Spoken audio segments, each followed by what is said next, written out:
कहते हैं कि सच्चे दोस्त, मित्र और पड़ोसी की पहचान वक्त पे होती है और ख़ासकर जब मुसीबत के वक्त एक सच्चा पड़ोसी ही पड़ोसी के काम आता है। नमस्कार, मेरा नाम कुमार गौतम है और आप देख रहे हैं दूरदर्शन का खास कार्यक्रम नेपाल सेंट्रिक। जी हाँ, नेपाल सेंट्रिक में आज हम बात करेंगे एक ऐसे सहयोगी पड़ोसी की जो पिछले कई सालों से लगातार बनता चला आ रहा है। भारत नेपाल के इस मित्रता की चर्चा पूरी दुनिया में है। क्यों है, कैसे है और कैसे यह अनवरत चले, इसके लिए आज हम बात करेंगे। हमारे साथ हैं प्रभाकर मिश्रा जी, जो भारतीय जनता पार्टी के प्रदेश प्रवक्ता के साथ साथ भारत नेपाल के संबंधों को काफ़ी नज़दीकी से जानते हैं और काफ़ी कुछ रिसर्च भी किया है। सर, सबसे पहले बहुत बहुत स्वागत है आपका हमारे इस खास कार्यक्रम में। आपका धन्यवाद और दर्शकों को मेरा नमस्कार। सर, सबसे पहला सवाल ही मेरा यही है कि भारत और नेपाल का जो संबंध पिछले कई सालों से चल रहा है, आखिर इस संबंध की जो आधारभूत संरचना है वो क्या है? देखिए, भारत और नेपाल दो अलग संप्रभु राष्ट्र तो हैं, परंतु भारत के साथ जो उनके संबंध हैं वो जन्म जन्मांतर से चले आ रहे हैं। बेटी रोटी के संबंध हैं, दोनों के विरासत एक दूसरे से जुड़े हुए हैं। विरासत इसलिए जुड़े हुए हैं कि राजा दशरथ और राजा जनक, इन दोनों ने अपने बच्चों की शादी एक दूसरे से की और ये त्रेता युग का ही कहानी है। त्रेता युग में दोनों ने एक दूसरे के बच्चों को एक दूसरे से शादी किया, तो उस समय से हमारे संबंध हैं और भारत और नेपाल को अलग नहीं देखा जा सकता है। उसके सांस्कृतिक, उसके धार्मिक और उसके ये कल्चरल जो संबंध हैं वो मिलते जुलते हैं दोनों से। और हमेशा आप देखते होंगे कि भारत और नेपाल में भाषा का भी कोई परेशानी नहीं होता है।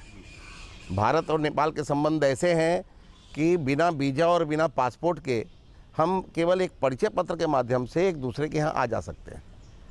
भारत और नेपाल के संबंध को इस रूप में भी देख सकते हैं कि भारत में नेपाली लोग आके बसे हैं तकरीबन 60 लाख और उनको यहाँ रोज़गार मुहैया है, उनको शिक्षा की व्यवस्था की गई है। यहाँ तक कि सेना में उनकी भागीदारी है, एक रेजिमेंट है, गोरखा रेजिमेंट उनके नाम से। तो भारत और नेपाल को हम अलग करके नहीं देख सकते हैं। दोनों का बहुत ही अच्छा संबंध है, बहुत मधुर संबंध है और ये निरंतर जारी रहे, दोनों के संबंध अच्छे रहें, इसकी चिंता भारत की सरकार करती रहती है। भारत की सरकार हर क्षेत्र में उनकी मदद करती रहती है, चाहे वो इंफ्रास्ट्रक्चर का क्षेत्र हो, शिक्षा का हो, स्वास्थ्य का हो, मूलभूत सुविधाओं के लिए भी भारत सरकार जो कर सकती है वो करती है। तो भारत सरकार और माननीय नरेंद्र भाई मोदी के आने के बाद से बहुत ही गंभीरता से उनके संबंधों को और आगे बढ़ाने के लिए कोशिश की जा रही है।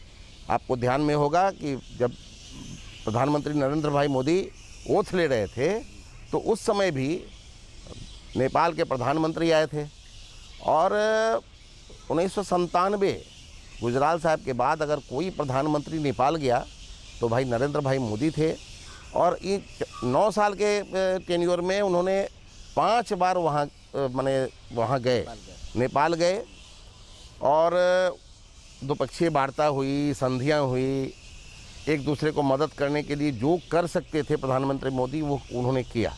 इसके साथ ही सर, हम आपसे जानना चाहेंगे कि भारत नेपाल के बीच जो आध्यात्मिक जो संपर्क है वो दोनों देशों को कहीं ना कहीं और भी उनके रिश्तों को प्रगाढ़ करता है। देखिए, भारत और नेपाल दो ऐसे संप्रभु राष्ट्र हैं जिनमें जो आपने कहा आध्यात्मिक रिश्ते, तो हमने आपको पहले भी कहा था कि ये त्रेता युग से चले आ रहे हैं। वहाँ के 4 प्रसिद्ध धार्मिक स्थल, माँ जानकी का स्थल, लुम्बिनी, जहाँ से निकल के एक राजकुमार भारत आता है और भारत आने के बाद वो महात्मा बन जाता है, महात्मा बुद्ध बन जाता है। उसी तरह अयोध्या से एक राजकुमार जाता है जनकपुर और वहाँ वो मर्यादा पुरुषोत्तम श्री राम बन जाता है। तो ये है आध्यात्मिक रिश्ते। इसके अलावा आपको ध्यान में होगा कि स्वामी नारायण जो हैं वो जो संस्था चलाए, लेकिन स्वामी नारायण रहने वाले उत्तर प्रदेश के थे लेकिन वो मुक्तिनाथ धाम नेपाल में जाकर तपस्या किए, ज्ञान प्राप्त किए, और उसके बाद आप जानते हैं कि स्वामीनारायण संस्था ग्लोबल संस्था है, कई राष्ट्रों में उसके अपने संस्था हैं। जैसे इस्कॉन की संस्था ग्लोबल है, उसी तरह स्वामीनारायण की संस्था ग्लोबल है। और स्वामीनारायण जी जो हैं, उनका जो ज्ञान प्राप्ति हुआ, जहाँ वो तपस्या किए, वो नेपाल के मुक्तिनाथ धाम में था। तो एक तो मुक्तिनाथ धाम, दूसरा लुम्बिनी, तीसरा जनकपुर, और चौथा पशुपतिनाथ। आपको पशुपतिनाथ के बारे में बताते हैं कि पशुपतिनाथ के जो मुख्य पुजारी हैं वो कर्नाटका से भारत से आते हैं, और तमिलनाडु सरकार ने नेपाल जाने के लिए, टूरिज़्म के लिए भी अनुदान देती है अपने नागरिकों को। तो हमारे ऐसे आध्यात्मिक संबंध हैं, और कई पुराने मंदिरों में नेपाल के पुजारी भारत आते हैं और यहाँ की पूजा व्यवस्था को देखते हैं। तो आध्यात्मिक संबंध हमारे इतने प्रगाढ़ हैं कि नेपाल और भारत, आपको ये जानकारी होना चाहिए कि जब राजतंत्र था नेपाल में, तो नेपाल हिंदू राष्ट्र घोषित था। तो सनातन, हिंदू, देवी देवता, इन सबों का जुड़ाव है भारत और नेपाल का। नेपाल और भारत को आप किसी भी हाल में आध्यात्मिक रूप से तो अलग कर ही नहीं सकते।